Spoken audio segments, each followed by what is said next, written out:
Licenia Espinel y Washington Yepes comparten un diálogo con el invitado. En Punto Noticias hablamos de...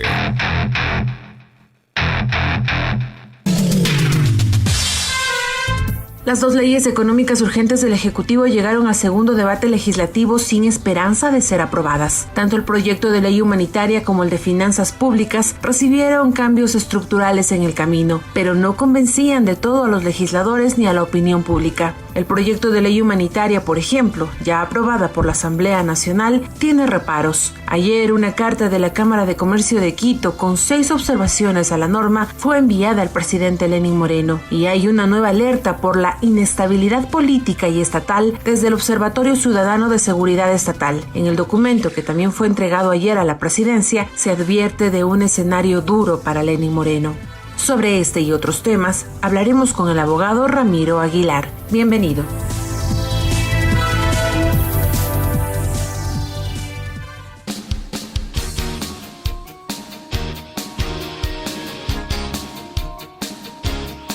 Ocho 38 minutos. Saludos cordiales a Ramiro Aguilar para abordar un tema que me va a permitir, Ramiro, que lo introduzca de la siguiente manera.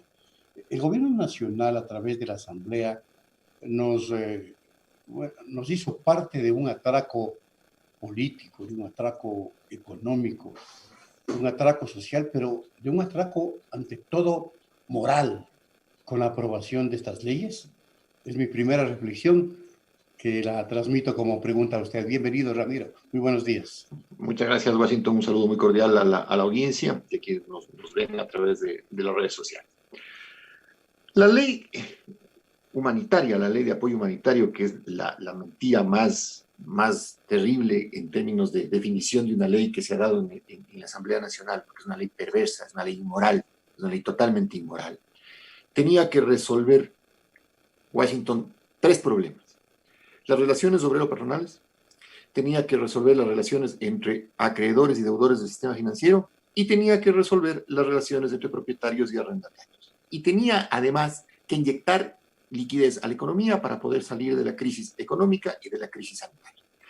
No hace ninguna de las 3 cosas. Es decir, en la relación obrero-patronal, ¿qué termina diciendo? Termina diciendo: usted, empleador y trabajador, conversen, pónganse de acuerdo, y de ese acuerdo reduzcan jornada y salario. El tema, Washington, es que jamás el empleador y el trabajador van a estar en un equilibrio para poder negociar de igual a igual. El empleador, que es el dueño del capital, le va a sentar al trabajador y le va a decir: esta es mi propuesta, en reducción de jornada y en reducción de salario. ¿La tomas o la dejas? Si es que no la tomas, te vas, y te vas con lo opuesto, porque no te pagan ninguna indemnización, te cierran por caso fortuito, no te dan ninguna indemnización, te vas solo con desahucio. Y si te quedas, quédate con esto que te estoy ofreciendo, ¿sí? ¿Generó trabajo, generó empleo la ley humanitaria? No. ¿Resolvió los problemas de desempleo, los problemas de baja de salario? No. ¿Qué es lo que hizo? Sencillamente benefició al empleador para poder deshacerse de los trabajadores que eran una contingencia laboral, los más antiguos, a quienes se está despidiendo en el país por celular y a través de la figura de la fuerza mayor. Es decir, ahí no sirve la ley. La segunda cosa que tenía que resolver eran las relaciones del deudor y el acreedor en el sistema financiero. ¿Qué dice la ley? No dice, no te da ningún plazo fijo, no te establece una moratoria financiera, nada, no te dice nada, te dice: siéntese usted a conversar con la entidad financiera y vea los plazos y las formas de interés para poder refinanciar sus créditos. ¿Qué es lo que ya están haciendo los bancos y las tarjetas de crédito? Vean, no le voy a cobrar 2 meses, pero a partir del 3er mes me paga los otros 2, ¿sí? Es decir, sencillamente han abierto un pequeño paréntesis, los propios bancos, en ausencia de una decisión estatal. Pero esta ley, que te está planteando una solución sesuda, mesurada, pensada por el Estado, una inyección de capitales, no hace nada. Te dice: acuerde con el banco, como si otra vez el deudor y el acreedor estuvieran en igualdad de condiciones para poder acordar. ¿Funcionó en este aspecto? No funcionó. En el tema de las relaciones propietarios y arrendatarios, ¿Qué es lo que dice? No le desahucie durante la pandemia, ni 60 días después. Y después, otra vez, acuerden ustedes cómo van a pagar los cánones de arrendamiento, como si el propietario y el arrendatario estuvieran en las mismas condiciones cuando el arrendatario, que es el que no tiene el bien de capital, está o despedido o disminuido de su salario o en el trabajo informal. ¿Me entiendes? Entonces, ninguna de las tres cosas sirve, ¿no? Ninguna de las tres cosas sirvió. Y la cuarta, que era inyección de capital, no la hace. Le dice al sistema financiero, usted va a prestar, sistema financiero público y privado, va a prestar, subrayo la palabra prestar, a un interés preferencial, créditos para incentivar el sector económico. Oiga, Washington, es prestar, o sea, yo tengo que primero calificar como sujeto de crédito. ¿Cómo voy a calificar como sujeto de crédito si estoy desempleado o me han reducido el salario o estoy lleno de deudas? Y segundo, es tan sinvergüenza la ley que le dice a la banca, usted haga esos préstamos y no es que usted va a perder, a usted va a deducir esos préstamos de su impuesto a la renta. Es decir, aquí la banca gana, la casa gana. ¿Me entiende, Washington? Esta ley es una ley inmoral, no es una ley inconstitucional, porque jugaron con esto del acuerdo, de que las voluntades se pongan de acuerdo, pero es en la dinámica de la economía y en la dinámica de la política y en la dinámica de la crisis no se va a dar, pero es una ley absolutamente inmoral que va a tener como resultado el empobrecimiento, la pauperización del ciudadano ecuatoriano. Doctor Aguilar, buenos días. Usted señala que esta ley no es inconstitucional. ¿Esta ley puede estar encima de lo que establece el Código del Trabajo y de lo que el trabajador está garantizado a través de la Constitución? Y es decir, los anuncios de que van a demandar la inconstitucionalidad de esta normativa, si usted dice que no es inconstitucional, entonces no tendrían razón de ser. Yo he escuchado, vamos por partes, yo he escuchado que aquí hay una inconstitucionalidad de forma y de fondo. De forma, por el proceso, cómo se aprobó la ley, sí, que se incluyeron textos después de los debates. Mire, eso en la Asamblea es usual, porque lamentablemente la Ley Orgánica de la Función Legislativa estableció la potestad de que el ponente de la ley, al final del segundo debate, recoja las observaciones incluidas por los legisladores, ¿sí? Al final del segundo debate. Entonces, finalmente, quien termina dándole la versión final es el ponente, que es lo que se vota. Entonces, yo no creo que haya en esta ley una inconstitucionalidad de forma. Y de fondo, en mi opinión, pueden haber opiniones distintas, pero no hay una regresión de derechos. ¿Por qué? Porque lo que le está diciendo la ley está creando una ficción, ¿no es cierto?, de que trabajador y empleador se van a poner de acuerdo para modificar las condiciones del contrato individual de trabajo. Entonces, en derecho, trabajador y empleador pueden, de acuerdo, cambiar las condiciones establecidas en el contrato individual de trabajo. Sí, siempre y cuando esas condiciones no sean menores a las establecidas en la ley o en el contrato colectivo. Aquí también se está cambiando la ley, me explico. La ley dice usted puede cambiar la jornada, usted puede cambiar el salario, baje la jornada. Entonces no es regresiva por la trampa, y ahí está la inmoralidad de este presunto acuerdo. Sí estoy siendo claro, ¿no es cierto? No hay una imposición. Habría regresión de derechos si por ley, por ejemplo, la jornada laboral sería de 10 o 12 horas, con el mismo salario. Entonces, sí, claro, la conquista de la jornada laboral de 40 horas semanales se ve vulnerada porque se aumenta la jornada con el mismo salario. Habría una vulneración de derechos si es que hay una baja de salarios, pero aquí la trampa es que la baja de salarios se corresponde con una baja del tiempo efectivo dedicado al trabajo, es decir, de la jornada laboral, que además es permitida por la ley y supuestamente pactada por las partes. El presidente ha anunciado que se va a reducir la jornada de los servidores públicos a 6 horas. Pero eso no es un fruto de un acuerdo.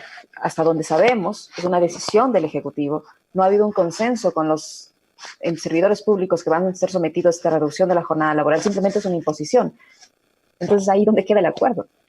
Es que aquí no hay acuerdo con el servidor público, ¿no? Con el servidor, no se olvide que son dos relaciones distintas. Claro. Las relaciones reguladas por el Código del Trabajo y las relaciones reguladas por la Ley Orgánica del Servicio Público.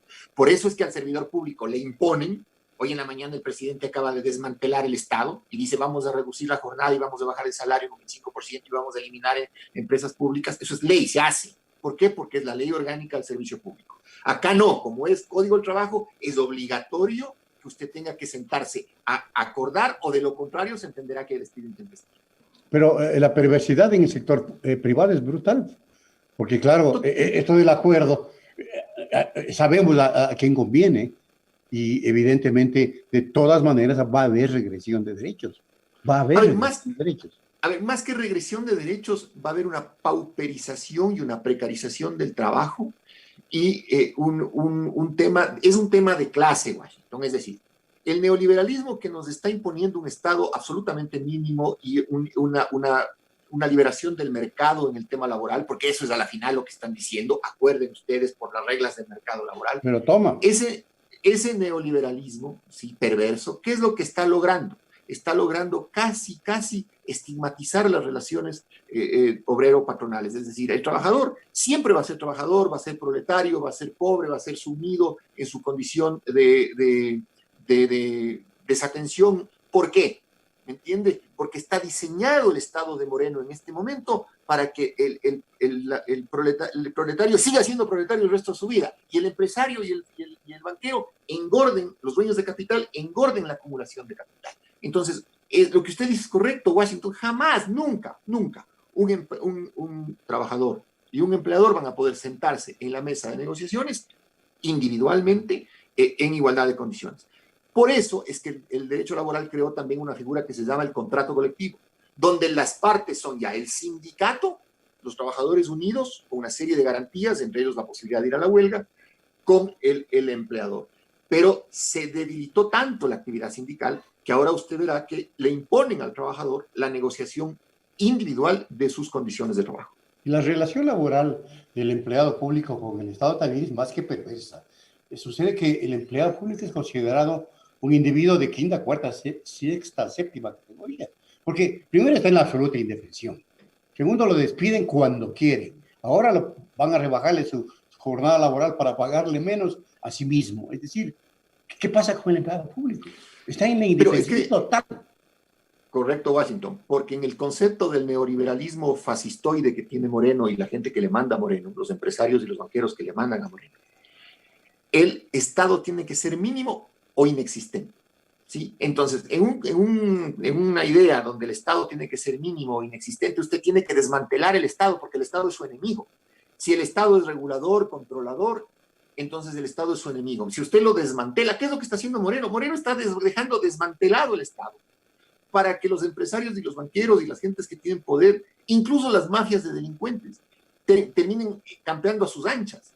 Me explico. No se puede desmantelar el Estado, porque la razón de ser de la existencia del Estado, desde que se creó la figura del Estado, es que los ciudadanos puedan ser protegidos mediante la dotación de servicios públicos por el Estado, educación, salud, vivienda. Y Moreno, mire, está quitando, porque se va a pasar por el foro a la final la decisión de la Corte Constitucional, está quitando el presupuesto de la salud, de la educación pública, el presupuesto de educación pública.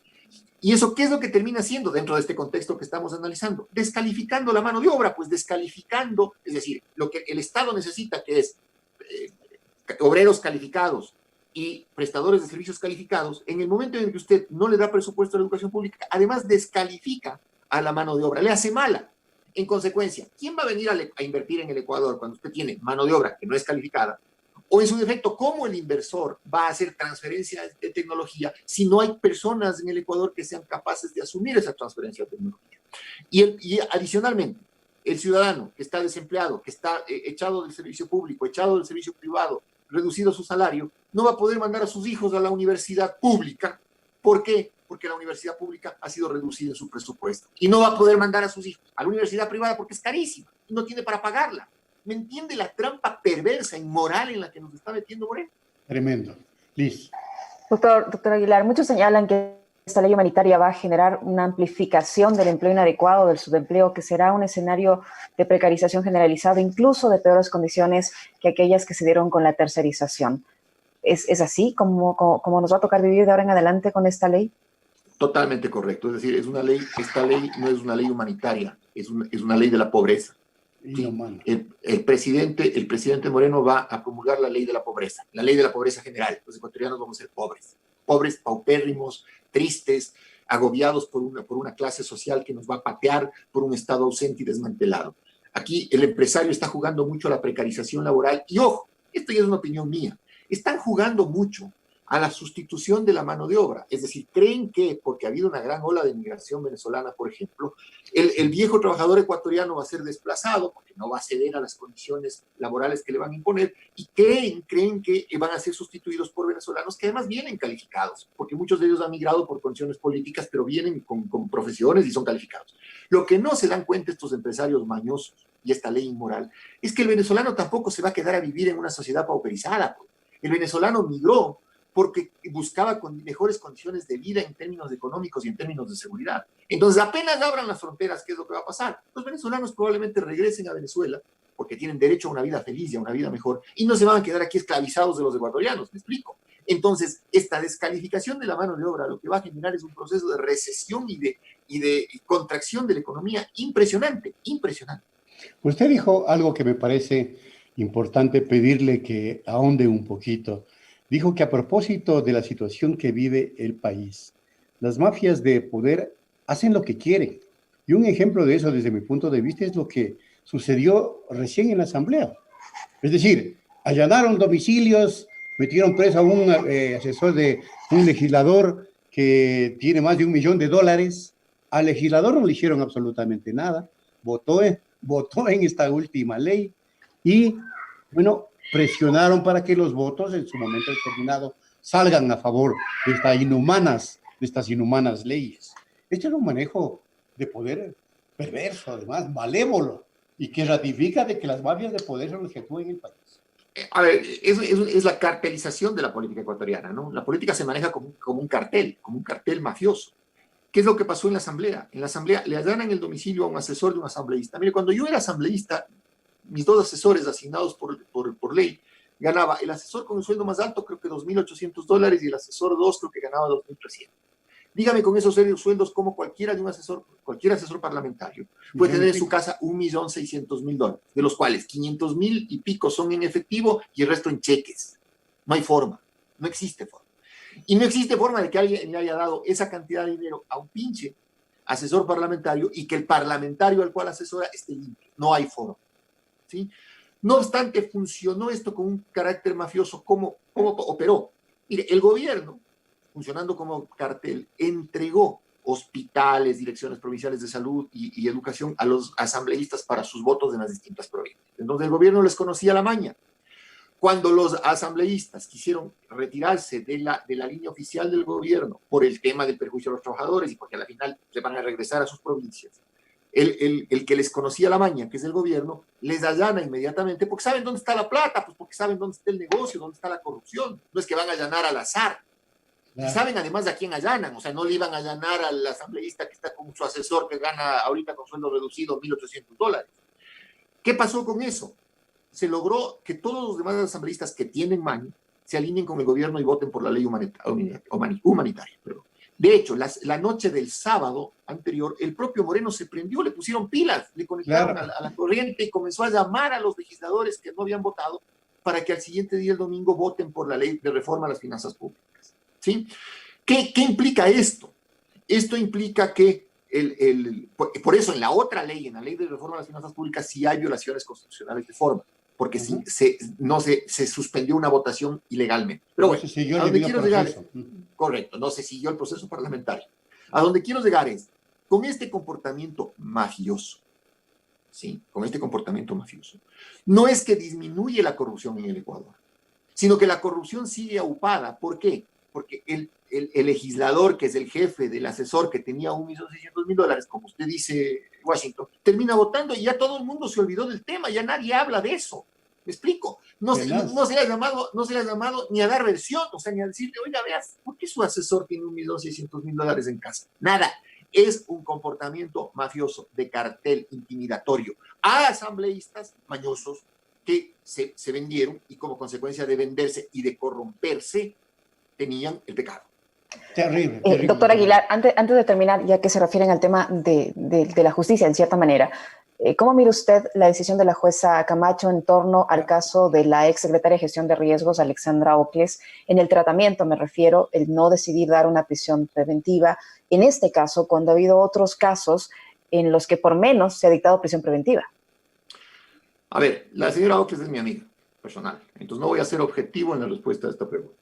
Ojo que no estoy diciendo que se haya merecido la prisión preventiva. Yo creo que esa es una medida de último ratio que se debe respetar con quien sea. De acuerdo, pero yo creo que la audiencia se merece una opinión objetiva. Y en esto no soy objetivo. La señora es mi amiga, creo que la justicia obró bien, se defenderá en libertad. No creo que haya cometido delito alguno, porque no se ejecutó el contrato.